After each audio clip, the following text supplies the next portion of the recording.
Hi guys! Welcome back again to my channel. So, for today's video guys is ituturo ko kayo dito sa bahay namin tsaka yung alaga ko. Dito sa bahay namin is apartment lang to kaya hindi gaanong malaki at hindi rin gaanong maraming mga gamit kasi simple lang kasi ako lang at tsaka yung alaga ko dito sa bahay namin. Kaya ituturo ko kayo dito. At itong bahay guys na nirerentahan ng anak niya para sa matanda is 350k a month ang bayad nito. Isang whole flat siya, tatlong room, tapos dalawang bathroom sa bisita at saka sa amin. Pero maliit lang siya. Tapos yung kusina, maliit lang din siya. So, samahan niyo ako guys. Ituturo ko kayo dito sa maliit naming apartment. So, ayan ang sala. Sala yan guys. Tapos, yung dining room naman. Ito. Dining room. Tapos, sa kabilang kwarto. Ito naman, papunta sa room namin. Dito yung room ko. Room ng matanda. Tapos, yung bathroom namin. Tapos ito naman yung bathroom ng bisita. Tapos kusina namin. Ayan, kusina namin. Ang liit lang talaga ng kusina namin. Hindi pwede maraming mga tao dito na magluluto.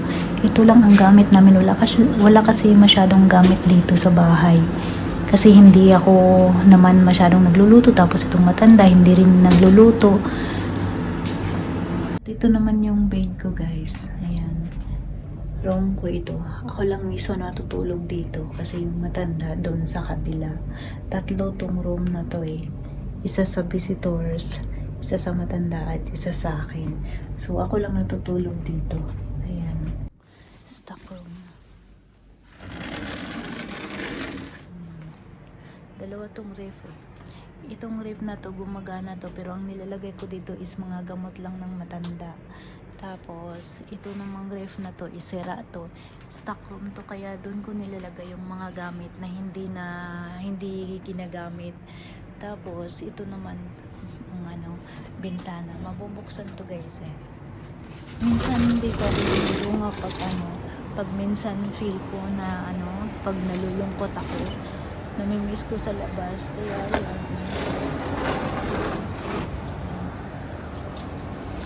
Malapit lang kami dito sa mall. Ayan, Max Mall. Tapos dito naman sa baba ng apartment namin, malapit lang kami din sa kalsada, malapit lang kami sa highway, ayan. Tapos mga restaurant. Tapos kadalasan talaga dito sa mga namin, building, mga apartment. Tapos ayan sa baba, parking lot. Mamaya, ay tuturo ko kayo mamaya sa baba. Ito sa Kuwait guys, ang mga bahay dito pag nag-rent kayo mahal. Tapos lalo na pag nasa labas ka nagtatrabaho, tapos magre-rent ka ng room lang. Mahal dito guys, nasa mga 60kd, 50kd. Tapos kung lang yan, room lang yan. Tapos yung kwarto napakaliit. Tapos kung mag-bed spacer ka naman, yung sharing room, bed lang siya. Nasa mga 25 to 20kd. Pero marami kayo. Nasa mga 4 na tao or 5 na tao.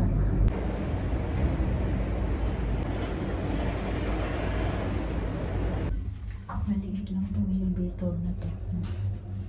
Ang liit lang.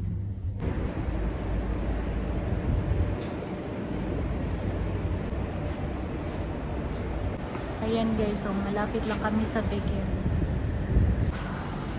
Ayan naman, yung tindahan na yan, yung maliit na tindahan na yan. Yung delta, tingnan nyo yung building yan, yung apartment na nila,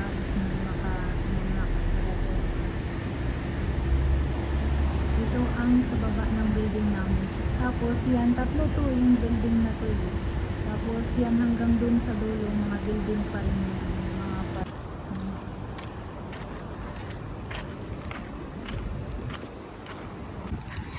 Maliit na tindahan to guys, pero Maraming laman.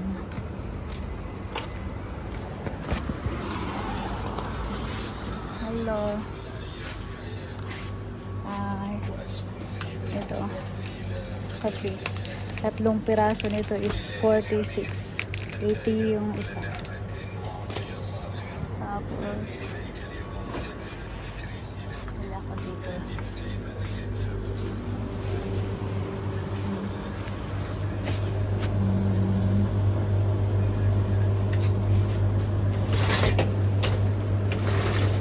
Minsan dito na ako bumibili.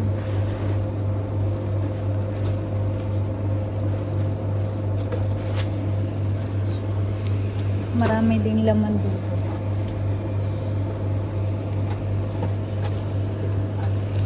Ito naman is tag 150, so 300. So sa Pinas money is nasa mga 156 na to. Ayan, maraming mga laman dito. May mga kamatis. Kuya.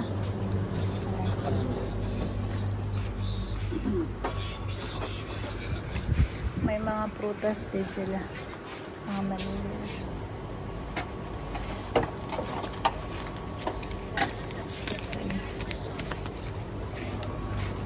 Tapos may kape. Kam hada kape? When? Kam? 100 rakap. 100 ang baso. Kam? Hello? 400, 300, 700.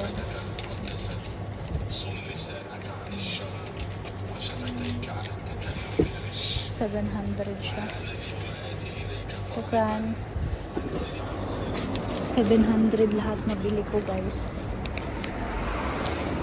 Maliit lang siya na tindahan pero marami siyang laman.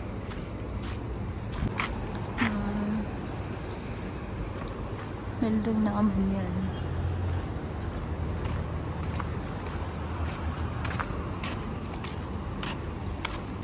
So, bibili ako ng tinapay. Bibili ako ng tinapay. Daming tinapay dito.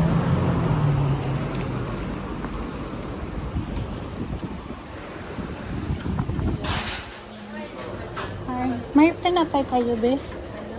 Tinapay. Saan ba? Hindi yung tinapay na ano ba? Mga Spanish or... Ay, wala na. Wala na. Ano ito? Wala ako rin mo. Kaya matamis Ito na lang. Tikman mo. Ano pala man ito? Be? Ay, meron siyang bakes. Ah, At saka mas mura, 150 lang. Iyon, 600. Ang plain, masarap yan. ano to? Cheese? Ano, meron siyang honey. Ano lang sa akin yung... Ano yun? Croissant? Oo. Meron yan, Choco ba? Chocolate? Oo. chocolate. Magkano nga Plain to? yan. Ba't hindi na mainit? Ayun mo lang sa microwave. May microwave ka naman yata sa bahay eh. Meron. Oo, yun. Magkano nga to, Be? Ano pang isa? O, sige, isa na lang. Oo, isa. Tikman mo yung isa. Ito. Kala ko meron pa kayo yung ano, yung mga... Hindi na kayo nagluluto. Wala na, kasi wala kami. Ikaw, chef, marunong ka? Pasok ka dito. Ang dami. 3 piraso, 100 pills. 100 pills. Kaya mo pa. Tagal naman yan eh. Slicein mo, lagyan mo ng butter. Kaya nga, may ano ako dun. 350 lang. 350. So, pwede rin ako mag-ano dito ng hagdanan. Ayan. So, ito na ang room namin.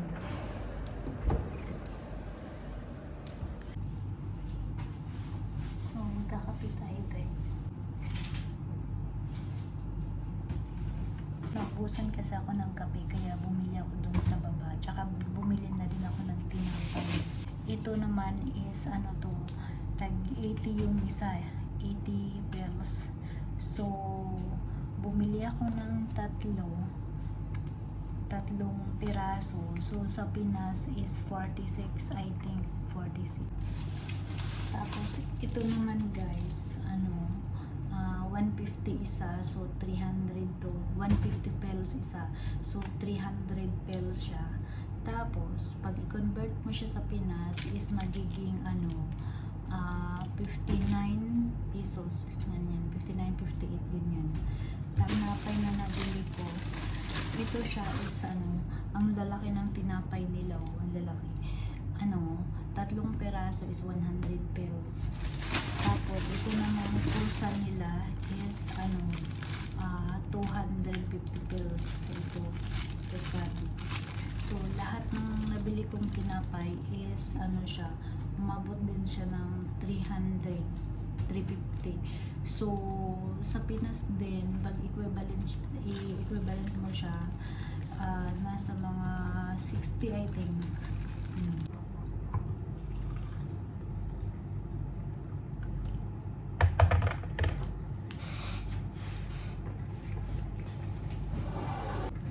Dito sa apartment namin guys, itong building na to, bawat room is 350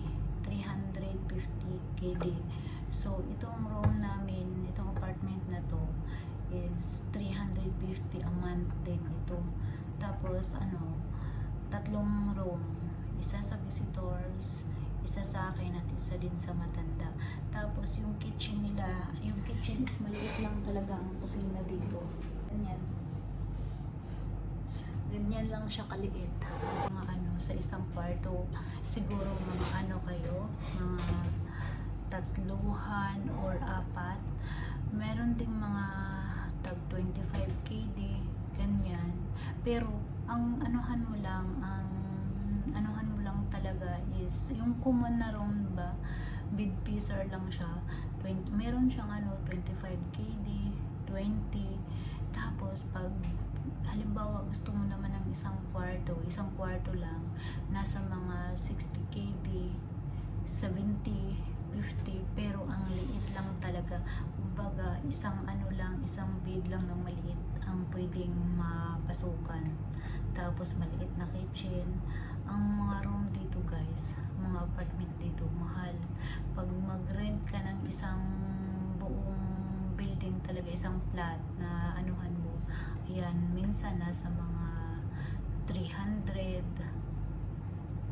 100 KD, pero hindi pa gaanong malaki. Kaya dito sa Kuwait, mahal ang bahay dito, mahal ang rent. Pero dito sa tinitirahan namin, kasi dalawa lang kasi kami ng matanda. Kaya din dito yung matanda, nasa mga 45 years na. 45 years na siya dito, kaya hindi na siya talaga umaalis.